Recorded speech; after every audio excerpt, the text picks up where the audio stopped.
বন্ধুরা, এখন চলছে ফুলকো ফুলকো লুচি আর নতুন আলুর দম। নতুন আলুর দম আর ফুলকো ফুলকো লুচি দারুণ জমে যাবে, একদম ব্যাপক জমে যাবে। এই যে নতুন আলুর দম একটু কষা কষাই হয়ে গেছে, আর ফুলকো ফুলকো লুচি। হ্যাঁ, এই শীতে একদম আইডিয়াল খাবার, একদম আইডিয়াল খাবার। কে কে খাবে আমার সাথে চলে এসো। কিন্তু সবার জন্য আমি না আটা ময়দা মাখিনি, তবে এলে আমি ঝটপট বানিয়ে দেবো, কোনো অসুবিধা নেই। এই বাড়িতে কোনো অতিথি আসবে, আমি খাবার দিতে পারবো না এরকম কখনোই হবে না।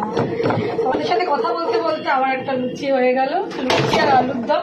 আজকে সকালবেলার জলখাবার, কেন টিফিনে যেহেতু লুচি আর আলুর দম দিলাম, তাই আমাদের ঘরের জন্য আবার করে নিলাম। আবার এটা কি আলাদা করে করা যায় নাকি একজনের একটা?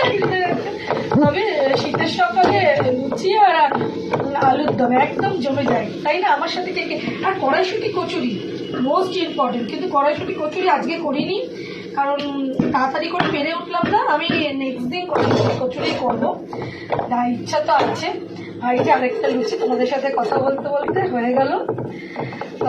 যদি কারোর মনে হয় লুচি খাবে, আমার সাথে আমার বাড়িতে চলে এসো, তাড়াতাড়ি তাড়াতাড়ি এসো।